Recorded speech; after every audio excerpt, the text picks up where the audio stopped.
It's a fundamental American promise. You can speak your mind without fear of losing your job. Yet this week, in the heart of the nation's industrial core, that promise collided with raw political power. A factory worker shouted 2 words at the President of the United States and was immediately suspended. His livelihood now hangs in the balance, not for violating safety rules or damaging equipment, but for an outburst that echoed a national debate about accountability, justice, and the very meaning of free speech in a private workplace. I'm Hillary Milton. For over 4 decades, I've reported from the intersection of policy, power, and the public square, from the floor of Congress to the shop floors of America's factories. My work has always been guided by a simple question. When the machinery of government and business moves, who feels the impact first, and who bears the cost? Tonight, that question leads us to Dearborn, Michigan, and a moment that is far more than a viral video or a presidential gesture. It's a case study in the fragile state of civic expression in modern America. On Tuesday, January 13th, 2026, President Donald Trump visited the Ford River Rouge complex in Dearborn, a sprawling industrial landmark that has symbolized American manufacturing might for over a century. He was there to tout his administration's trade policies and to stand alongside Ford executives, including Executive Chairman Bill Ford Jr. and CEO Jim Farley, as he promoted the company's new line of electric F-150 trucks. The visit was part of a broader economic message, one centered on tariffs, reshoring, and a vision of industrial revival. But the carefully staged event was interrupted by a voice from the factory floor. T.J. Sabula, a 40-year-old line worker and member of the United Auto Workers Union, stood roughly 60 feet from the president. As Trump passed by, Sabula shouted, "Pedophile protector." The phrase was a direct reference to the ongoing controversy surrounding the Justice Department's handling of documents related to the late financier and convicted sex offender Jeffrey Epstein.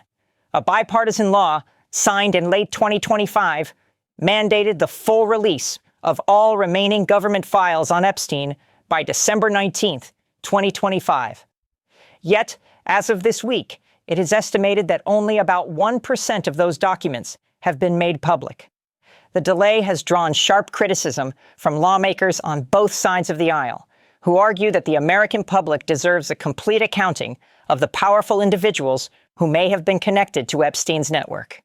Sabula's shout was brief, but its consequences were immediate and severe.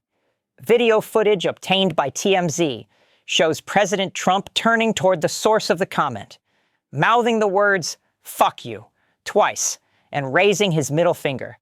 The White House later defended the president's reaction, with Communications Director Stephen Chung issuing a statement describing Sabula as a lunatic who was wildly screaming expletives in a complete fit of rage, and asserting that the president's response was appropriate and unambiguous. For Sabula, the fallout was professional, not political.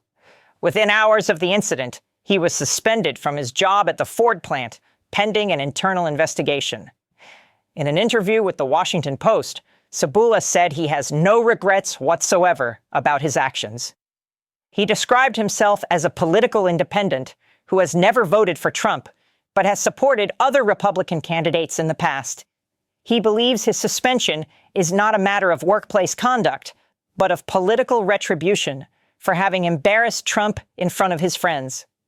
His statement captures a deep-seated anxiety shared by many Americans, that our most basic rights are conditional, subject to the whims of employers and the visibility of our dissent. This is where the policy meets reality. On paper, the First Amendment protects citizens from government censorship. It prevents the state from jailing you for your opinions. But it offers no shield in the private sector. In the United States, employment is largely at will, meaning a private employer can terminate a worker for almost any reason, or for no reason at all, so long as it's not based on a protected class like race, religion, or gender. Political speech in and of itself, is not a federally protected category in the private workplace. The United Auto Workers Union, which represents Sabula, operates under a collective bargaining agreement with Ford. These contracts, which were last ratified in 2025, include provisions for just cause discipline and grievance procedures. However, they also contain clauses about maintaining a respectful and safe work environment, which can be broadly interpreted. While the National Labor Relations Act does protect employees who engage in concerted activity for mutual aid or protection, such as organizing around workplace conditions, it's unclear whether a solitary politically charged outburst directed at a visiting dignitary would qualify. This legal gray area is precisely where workers like Sabula find themselves vulnerable. Ford Motor Company has remained largely silent on the specifics of Sabula's case. A company spokesperson confirmed the suspension was pending an internal review, but declined to comment further, citing personnel privacy. This corporate caution is standard practice, but it leaves a vacuum filled by speculation and political narrative. To some, Sabula is a brave truth-teller holding power to account. To others, he is a disruptive employee who violated basic norms of decorum. The truth, as is often the case, is more complex and lies in the tension between these two views. The River Rouge plant is not just any factory. It is a monument to American industry built by Henry Ford a century ago on the banks of the Rouge River. At its peak, it employed over 100,000 workers and was a self-contained city of production with its own power plant, steel mill, and glass factory.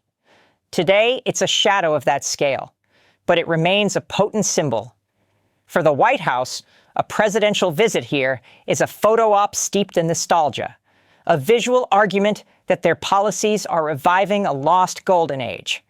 For the workers, it's a daily reality of assembly lines, productivity quotas, and the constant pressure of global competition. Sabula's outburst shattered that carefully constructed image. It was a reminder that behind the polished speeches and staged handshakes are real people with real grievances. His choice of words, pedophile protector, was not random. It was a direct link to a specific, unresolved issue of national importance, the secrecy surrounding the Epstein case. The bipartisan demand for transparency was not a fringe conspiracy theory. It was enshrined in federal law. The fact that the Justice Department, under this administration, has failed to meet that legal deadline is a matter of public record. Sabula's comment, however crude, was a citizen's frustrated attempt to connect a distant policy failure to the person at its helm. Here's what's often missed in the coverage of this incident. The setting itself is a character in the story. A modern auto plant is a highly controlled environment. Every movement is choreographed for maximum efficiency. Workers are trained to follow protocols, to stay in their lanes, both literally and figuratively. A presidential visit amplifies this control exponentially. Security is tight, access is restricted, and the workforce is often pre-screened or instructed on behavior. In this context, an unsanctioned voice is not just an interruption. It's an act of defiance against a system designed to eliminate unpredictability. That's why the reaction was so swift and severe. It wasn't just about the insult. It was about the breach of order. The economic stakes for Sabula are immense. At 40, he is likely a primary breadwinner for his family. An auto worker's job in Michigan is not just a paycheck. It's a pathway to a middle-class life with benefits, a pension, and a sense of dignity. A suspension can quickly become a termination, and a termination in a specialized field like automotive manufacturing can mean years of lost wages and career instability. This human cost of this moment is not abstract. It's measured in mortgage payments, grocery bills, and college tuition. This is the consequence most people don't see. We watch the video of the president flipping off a heckler, and we laugh, or we cheer, or we shake our heads in disgust. But we rarely think about the man on the other end of that gesture, the one whose life is now upended. His face is not on the news every night. His name will be forgotten long before the political cycle moves on. But for him and his family, this is a crisis with long-term ramifications. Looking forward, this incident raises a series of difficult questions. If Sabula is fired, will the UAW file a grievance on his behalf? Will they argue that his speech, however offensive, was a matter of public concern and therefore protected under the spirit, if not the letter, of their contract? Or will they distance themselves from him to maintain their crucial relationship with Ford management? The union's choice will send a powerful signal to its entire membership about the boundaries of acceptable dissent. From a legal standpoint, Sabula's case is unlikely to become a landmark First Amendment battle because the First Amendment doesn't apply to his private employer. His best hope may lie in state law. Michigan, like many states, has not passed legislation specifically protecting private sector employees from being fired for their political beliefs or off-duty speech. Some states, such as California and New York, have stronger protections, but Michigan is not among them. This patchwork of state laws means that your right to speak freely about politics can depend entirely on your zip code. In plain terms, what happened in Dearborn is a microcosm of a larger national trend: the privatization of public space and the erosion of civic discourse.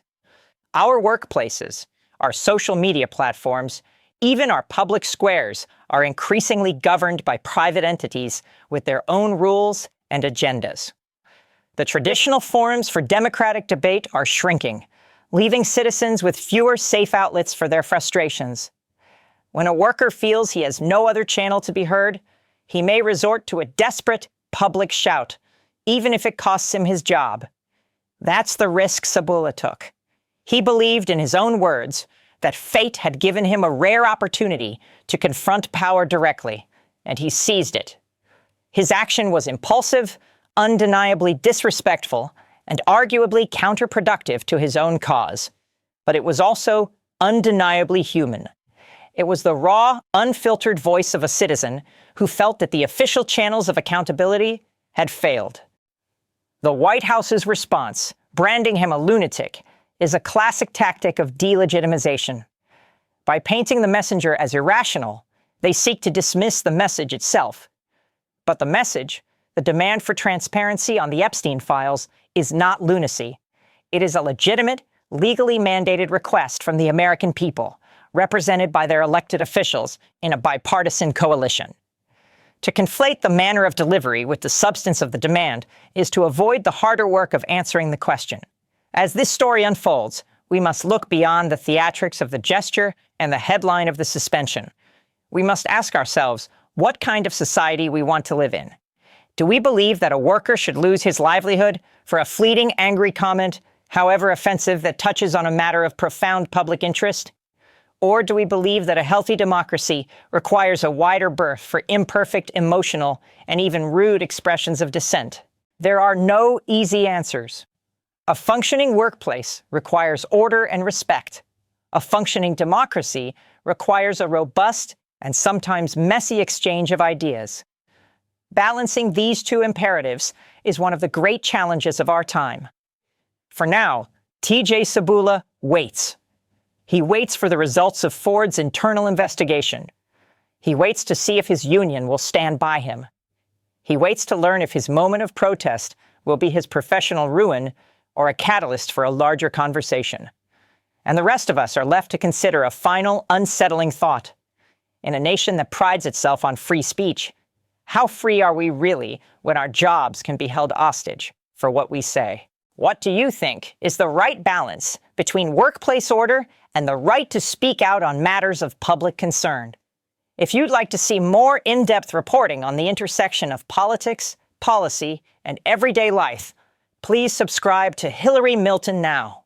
This story is far from over, and we'll be following it closely.